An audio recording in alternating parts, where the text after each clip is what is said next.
জানি না যারা তোমরা দেখছো মানে অফিস থেকে অফিসের কলিগ যারা আছো তাদের জন্য বলছি থ্যাংক ইউ। তোমাদের স্যারের জন্মদিন হবে আর আমাকে এরকম গিফট দিয়ে দেবে। হ্যাঁ একদম একদম আমার ভীষণ পছন্দ হয়েছে। ভালো করে দেখাচ্ছি কড়াইটা, ফ্রাইং প্যান না না কড়াই, এটা এত সুন্দর। এটার না আমার একটা শখ ছিল এরকম একটা লিড হবে। আজকে শ্যুটের কয়েকটা ঝলক তোমাদের সঙ্গে শেয়ার করলাম, কেমন লাগছে অবশ্যই তোমরা জানিও। হলদি লুক এটা। গুড মর্নিং, এখন সকাল 5:30 ভোরবেলা আর কি। আমি রান্নাঘরে চলে এসেছি সোনার জন্য রান্না করব বলে। গতদিন জন্মদিন গেছে কিন্তু সেরকম কিছুই তো আমি রান্না করতে পারিনি, ওই যে বললাম ফ্যামিলি একটু প্রবলেম ছিল, মামির শরীরটা খারাপ। আর আজকে করব আমি শুক্তো আর ভেন্ডি মাছ দিয়ে ভেন্ডি দিয়ে কুচো চিংড়ি দিয়ে ভেন্ডি মাছ, সরি ভুলভাল বলছি আর কি। যাই হোক আমার তরকারিটা রান্না হয়ে এসছে অনেকটা। আর এই দেখো আমার ভাত হয়ে গেছে, এদিকে একটা তরকারি হয়ে গেছে, আর এদিকে শুক্তোর আনাজগুলোও সব কেটে রেখেছি। এগুলো তো খানিকটা ভাজতে হবে আর খানিকটা একটু বয়েল করে নিতে হবে, ওই জন্য একটু তাড়াতাড়ি করছি আর কি। সোনা তো আবার উঠে যাবে, টাইমও হয়ে গেছে। আর এখানে কাঁচকলাগুলো ভাজতে বসিয়ে দিয়েছি। আর এখানে আমার বড়ি ভাজা হয়ে গেছে, বড়ি উচ্ছে আর বেগুন ভাজা আমার হয়ে গেছে। আর ভাজা রয়েছে একটুখানি, তোমার ভাজা বাকি আছে সেই পটলটা অল্প একটু ভেজে নেবো। আর এখানে দেখো শুক্তোটা অলমোস্ট ডান। এখানে শুধু ওই আমল দুধটা গুলে দেওয়ার বাকি ছিল, ওটাও দিয়ে দিয়েছি। শুধু এখন ওই ভাজা মশলাটা দিয়ে আর বড়িটা দিয়ে একটু সামান্য ফুটিয়ে নিলেই হয়ে যাবে। হ্যাঁ বড়িটাও তো দিয়ে দিয়েছি, তাই তো আমি বলতে ভুলে গেছি। শুধু শুক্তোর মশলাটা এখন দিতে বাকি আছে, ওটা দিয়ে দেবো, ব্যাস তাহলেই হয়ে যাবে। এখানে সব কিছু ঠান্ডা করতেও দিয়ে দিয়েছি আমি। সব রান্না হয়ে গেছে, শোনার জন্য ব্যাকও করে দিয়েছি। আর এই যে শুক্তোটা দেখতে কি ভালো হয়েছে দেখো। আর এই যে কাঁঠাল, আমাদের বাড়ির সোনা খেতে খুব পছন্দ করে। এই যে ব্যাগ রেডি, চলো টাটা। আজকে মহরম, তাও তোমার ছুটি নেই কেন? ছুটি ছিল, মানে মানুষের ব্যবসা একটু কম হয়েছে বলে অ্যাপ্রুভাল নিয়ে আমাদের ওয়েস্ট বেঙ্গলের ব্রাঞ্চগুলো খুলেছে। আমাদের একটা ছুটি নেই। রাধে রাধে সকলকে, welcome back to my channel. আর একটা নতুন ভিডিওতে তোমাদের সকলকে জানাই অনেক অনেক ওয়েলকাম। তা আজকে সকালে একটা ভালো খবর আসলো যে মামির ছুটি হয়ে গেছে আজকে, তা মামিকে নিয়ে আসা হবে আজকে। আর ওই জন্য আমারও অতটা চিন্তা নেই। যাক, দিনটা তো সকালেই অনেক সকালেই মানে ভোরবেলা শুরু হয়েছে। রান্না বান্না আমার হয়ে গেছে মোটামুটি। আবার দুপুরের জন্য একটু ভাত রান্না করতে হবে। আজকে অনেক কাজ আছে এক্সট্রা, সেইগুলো পেন্ডিং কাজ আজকে সারবো। তো চলো, এখন বাজে 9:45, কিন্তু সকাল 5:30টায় আমার দিন শুরু হয়ে গেছে। তাহলে চলো এখন আমি সকালে কি খাই তোমাদের সঙ্গে শেয়ার করি। ইডলি খাচ্ছে ছানা, ঘুম থেকে উঠে। উপর দিয়ে কি দিয়েছিস? পায়েস? হ্যাঁ বাবা হলো বুদ্ধি তো, পায়েস দিয়ে ছানা দিয়ে খাচ্ছে। দেখো অবস্থা। দেখো সকালে আমি কি খাই, এই যে আজকে মেথি মৌরি ভিজিয়েছি। রোজ তো মেথি মৌরি ভেজালে হবে না, মানে অল্টারনেট করে ডাক্তার খেতে বলেছে। মেথি মৌরি কোনো সময় জিরে, কোনো সময় চিয়া সিড। তো চলো এটা ছেঁকে নিচ্ছি। ছেঁকে নিয়ে আবার এটার মধ্যে একটু জল মিশিয়ে নেব।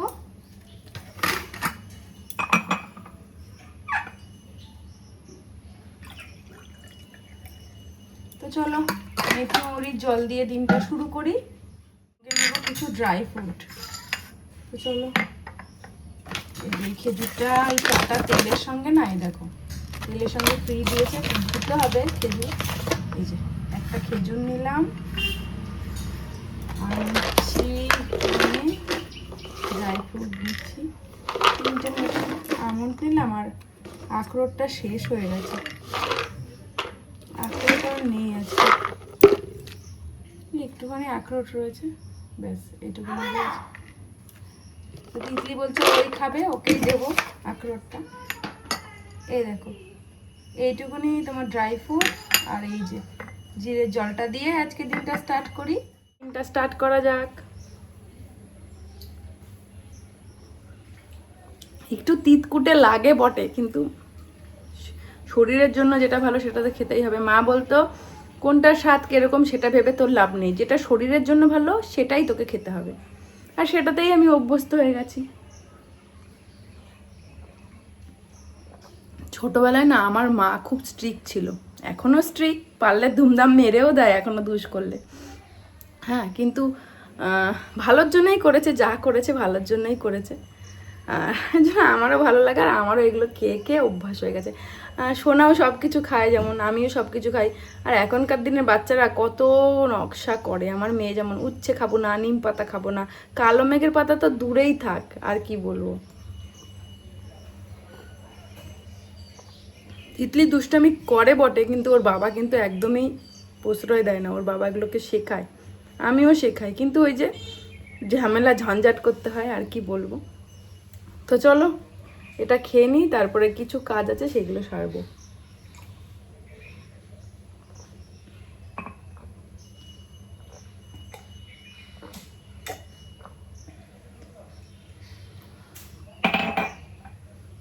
প্লেটটায় কিছু অ্যাড করলাম, সেটা হচ্ছে এতক্ষণ ড্রাই ফ্রুট ছিল, আর ভাবলাম একটা বিস্কুট খাই, বিস্কুট নিলাম, আর একটু সোনা আমার জন্য কাঁচা হলুদ ছাড়িয়ে রেখেছে, তো ওটাও আজকে খাবো। তো চলো এটুকুনি খেয়ে নিই, তারপরে আবার দেখি রান্নায় ভাত আর করতে হবে, তরকারি কি করতে হবে পরে দেখছি। এই যে এটা হচ্ছে আমার ব্রেকফাস্ট, কাঁঠাল, আমাদের বাড়ির কাঁঠাল আর দুটো রুটি, আর তিতলিকে ভাত দেবো, শুক্তো আর ভেন্ডি আর এই যে ভাত। তো চলো আমরা খাবার দাবার খেয়ে নিই, পেটটা ভরিয়ে নিই। আজকে দুপুরে আমার কপালে ভাত জুটলো না। আজকে আমার একটা শ্যুট ছিল, ওই হলদির শ্যুট করছিলাম, তাই জন্য একটু স্যান্ডউইচ বানিয়ে নিলাম, মডেলকে এটাই খেতে দেবো, আর আমিও এটাই আজকে লাঞ্চ করব। দেখি চোখটার অবস্থা, চোখটা তো ঠিকই আছে, যেমনটা তেমনই আছে। গরম সাইড দিলাম অফিসে। আচ্ছা, যে সোনার বার্থডে গিফট আমি দিইনি, কিন্তু বন্ধুরা দিয়ে অফিস দিয়েছে। থেকে অফিস থেকে অফিস থেকে? তাহলে আমি কি গিফট দিয়েছি দেখি দাও। ও তুই গিফট রেডি করেছিস? তোর মায়ের গিফট দেয়নি তাহলে? শুধু না, আনবক্সিং কর, এখানে করলাম, হয় না আনবক্সিং তো করা এখানে করলে হয়। দিয়েছে দেখি, ভালো আমার সংসারের জিনিস দিচ্ছে।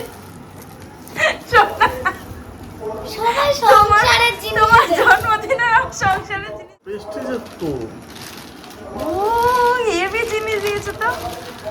ও দারুণ, আমার খুব পছন্দ হয়েছে। ওরে এরকম একটা লিডের আমার বিশাল ইচ্ছে ছিল, এরকম একটা লিড। এই তোমরা কিন্তু খুব ভালো করেছো এটা দিয়ে, আমি ভীষণ খুশি। তোমার স্যার খুশি হচ্ছে কিনা জানি না, যারা তোমরা দেখছো মানে অফিস থেকে, অফিসের কলিগ যারা আছো তাদের জন্য বলছি থ্যাংক ইউ। তোমাদের স্যারের জন্মদিন হবে আর আমাকে এরকম গিফট দিয়ে দেবে, হ্যাঁ একদম একদম আমার ভীষণ পছন্দ হয়েছে। এটাতে আমি পরের দিন কাতলা কালিয়া বানিয়ে তোমাদের জন্য পাঠাবো, ঠিক আছে? যারা যারা দেখছো তাদেরকে 20 জনকে পাঠানো সম্ভব না, ঠিক আছে? দেখি যদি কোনোদিনও করে খাওয়াতে পারি 20 জনের, আর কি বলবো। প্রেস্টিজের যেহেতু ওই জন্য ওয়ারেন্টি কার্ড দিয়েছে, আর আমি বুঝতে পারিনি যে এটা প্রেস্টিজেরই। এই লিডটা এত সুন্দর, লিডটা আমার খুব পছন্দ হয়েছে। এই দেখো প্রেস্টিজ লেখা। সবাইকে অনেক অনেক ধন্যবাদ এরকম একটা গিফট দেওয়ার জন্য। অফিস কলিগ যারা দেখছো তাদের জন্য বলছি, তাদের উদ্দেশ্যে। আমার ভীষণ পছন্দ হয়েছে। সোনাকে দিলে কি হবে, তোমরা একটা খুব ভালো জিনিস দিয়েছো যেটা আমারও কাজে লেগে যাবে। আর মেয়ে দিয়েছে দেখো ওর বাবাকে গিফট, কি সুন্দর একটা ঝুড়ি মতন বানিয়েছে, আর একটা কার্ড দিয়েছে দেখো আমার মেয়ে নিজে হাতে তৈরি করে, যেটা ওর বাবার খুব পছন্দ হয়েছে। কার্ডটা খুব পছন্দ হয়েছে, এই যে হ্যাপি বার্থডে লেখা। আর মেয়ে বানিয়েছে মানে বুঝতে পারছো বাবার কাছে কতটা বেশি মূল্যবান। আমার তিতলি আমার জন্মদিনে এরকম কার্ড তৈরি করে দেয়। আর দেখো ক্যালেন্ডার বানিয়েছে, 25 তারিখে ওর বাবার বার্থডে, সেটা আবার মার্ক করে দিয়েছে। আমার মেয়ে না ক্রাফট বানাতে খুব পছন্দ করে, আর ও ভালোবেসে ক্রাফট বানায়, আর এই জন্য আমিও অ্যাপ্রিসিয়েট করি। ওর যা যা লাগে আমি মোটামুটি কিনে টিনে দেওয়ার চেষ্টা করি, যাতে আমার মেয়ে আরও ইন্সপায়ার হয় বানানোর জন্য। দেখো ছোট ছোট জিনিস বানায়, এগুলো আমার কাছে ভীষণ মূল্যবান। দেখো একটা ঝুড়ি মতন বানিয়েছে, আর বাবার জন্য একটা গোলাপ ফুল এনে দিয়েছে। আর দেখো কড়াইয়ের কালারটা কিন্তু রেড, আমার ভীষণ পছন্দ হয়েছে। রেড কালারের আমার কাছে ছিল না, আর প্রেস্টিজের এরকম কড়াই আমার কাছে নেই, ওই প্যান টাইপের আছে। আর এই লিডটা বেশি পছন্দ, সব থেকে পছন্দ এই লিডটা আমার। আর এটা হচ্ছে নেক্সট দিন কন্টিনিউ করছি ব্লগটা। আর আমি সেদিন খুব অসুস্থ ছিলাম, আগের দিন শ্যুট করার পরে, ওই জন্য একটু ডাল সিদ্ধ করে নিয়েছি, ভেবেছি একটু টক ডাল বানাবো। তারও জলটা একটু দিয়ে নিই, প্রেশারের মধ্যে টক ডালটা করলে কী হয়, তাড়াতাড়ি হয়। শরীরটা এতটাই খারাপ ছিল যে আর কিছু রান্না করার মতন পরিস্থিতিতে আমি ছিলাম না। আর আগের দিন আর কিছু শ্যুট করতেও পারিনি, এতটাই শরীর অসুস্থ ছিল। এজন্য পরের দিন কন্টিনিউ করছি। এই ডাল করলাম, আর কাঁঠালের আটিগুলো নষ্ট হয়ে যাচ্ছিলো, ওই জন্য কাঁঠালের আটি বাটবো ভাবলাম, এইগুলো নিয়ে নিয়েছি। তো ছোটোবেলায় দিদা বানাতো এই রেসিপিটা, দিদার থেকে মা শিখেছে, আর মার থেকে শিখেছি আমি। তবে পাটায় বাটাটাই না বেশি স্বাদ লাগে। এই ভর্তা টাইপের জিনিসগুলো কিন্তু পাটায় বেশি টেস্ট হয়। আগের দিন আমি ওই মিক্সিতে করেছিলাম, হয়ও না, তোকে দেখলাম পাটায় বাটতেই হয়, একবারে পাটায় বেটে নিই। শুকনো লঙ্কাটাও একটু বেটে নিচ্ছি, তারপরে একটুখানি অল্প সামান্য একটু রসুন নিয়েছি। রসুনটা কিন্তু ভীষণই ইম্পর্টেন্ট, আর যারা পছন্দ করো না তারা দিও না, কিন্তু অতটা কাঁচা গন্ধ কিন্তু বেরোয় না একদম। দেখেছো কতটা কোয়ান্টিটিতে আমি দিচ্ছি, একদম অল্প কোয়ান্টিটিতে। আর বেশি কোয়ান্টিটিতে পেঁয়াজ দিতে হবে, কারণ এর মধ্যে তো জল ইউজ করা যাবে না, পেঁয়াজের থেকে যে রসটা বেরোবে সেটাতেই কিন্তু বাটাটা টেস্ট হবে। এই দেখো সব করার পর আমি ভালো করে পাটার মধ্যে মেখে দিচ্ছি, একটু নুন দিয়ে নিচ্ছি। নুন অবশ্যই দিতে হবে, দ্বিতীয়বার আরেকবার বাটবো। তারপরে আমার এই ভর্তাটা মানে কাঁঠালের আটি ভর্তা কিন্তু রেডি হয়ে গেল। দিদার হাতের খেতে তো ভীষণ ভালো লাগতো। তারপরে দিদার যখন আর পারতো না, মা রান্না করতো, বানাতো আর কি। তারপরে আমি তো চলো রেডি হয়ে গেছে, এবার আমি স্নানে যাব। স্নান করে চলে এসেছি। শরীরটা খুব একটা ভালো না, খুবই টায়ার্ড লাগছে। আবার ডাক্তারের কথা মানে কি বলবো, কালকে ডাক্তার বসে গেছে আর আমি ভেবেছি আজকে ডাক্তারের দিক গেল, আবার মঙ্গলবার ছাড়া আর ডাক্তার আসবে না। তো যাই হোক, ব্লগটা আজকেও কন্টিনিউ করছি। তো ওই রান্না কী করেছি তোমরা তো দেখেছো। তো চলো এবার আমি লাঞ্চ করে নিয়ে আর ভালো লাগছে না, তারপর আবার একটু শোবো, তারপরে বিকেলবেলা দোকানে যাবো। তিতলি অনেক দিন ধরেই বলছে মা শিলিগুড়ি থেকে আনা পাঁপড়গুলো একটু ভেজে দাও। আমার আর সময় হয়ে উঠছিল না, আর আমিও ভাজছিলাম না অতটা, কারণ বেশি খাওয়াটা ভালো না। আমি ওকে কম তেলে ভাজে খাওয়ানোরই চেষ্টা করি, মাঝে মাঝে ভেজে দিতে হয়। আজকে যেহেতু রান্নাবান্না সেরকম কোনো কিছু নেই, ওই জন্য পাঁপড়টা ভেজে নিচ্ছি। দেখো ভালো করে ছেঁকে নিচ্ছি। পাঁপড়টা খেতে কিন্তু ভীষণ টেস্টি, ভুট্টার পাঁপড়। লাঞ্চ থালি ভাত, টক ডাল, পাঁপড় ভাজা আর কাঁঠালের আটি বাটা। এখান থেকে খানিকটা সোনার জন্য তুলে রাখবো, খানিকটা আমি খাবো। খুবই খিদে পেয়ে গেছে, তো দিদিকে খেতে দিয়ে দিই। চলো গেছে জলও নিয়ে দিদি। গুড গুড, ডাল দিয়ে যাচ্ছি। হ্যাঁ খাও। এই যে দিদি ডাল, কাঁঠালের আটিটা একটু খেয়ে দেখতো মা, ঝাল দিয়েছি আজকে একটু বেশি করে। তুই খেতে পারবি তো? দেখ একটুখানি কেমন হয়েছে কাঁঠালের আটিটা বলতো। ঝাল, খুব ঝাল ভালো আছে কিন্তু ঝাল। না, ঠিকই আছে। আচ্ছা ঠিক আছে, খাও। হ্যাঁ, এখন চলে এসেছি আমি বাড়িতে। দোকানে গেছিলাম, শরীরটা একটু টায়ার্ডই লাগছিলো, ওই জন্য দোকানে গিয়ে আর শুট করে নিই। দোকান থেকে এখন বাড়ি চলে আসলাম। সোনা আসবে, তারপরে খাবার দেবো। তিতলিকেও খাবার দিয়ে দিলাম। এসছে আর সোনার গিফট নয় না, গিফট দেখো তো খুলে খেয়ে দিয়েছি তোমাকে। গিফট হ্যাঁ মানে আমি তো কিছুই দিইনি, এবার কেকও কাটা হয়নি, কিছু হয়নি। আমার বড়ের চোখটা তো একদম বুঝে গেছে। মশারি, বার্থডে মশারি। দেখো ঘরের কালার আর মশারির কালার এক হয়ে গেছে। কিন্তু মশারি, মশারি বার্থডে গিফট দিতে পারি তোমাকে? কি মনে হয়? মশারিটা তো আমার জন্য গিফট, কারণ আমাকে মশা কামড়াচ্ছে। What is this? দেখো তো কি এটা। তোমাকে এত এরকম ধরনের গিফট আমি কখনোই দিইনি। ও স্যান্ডউইচের অভাব বলে ঠিক প্রয়োজনীয় জিনিসটা নিয়ে এসছে আমার তুমি জন্য। তো ছোট থেকে ওটাই বলো যে আমার প্রয়োজনীয় জিনিস দেবা, আমাকে অন্য কিছু দেবা না।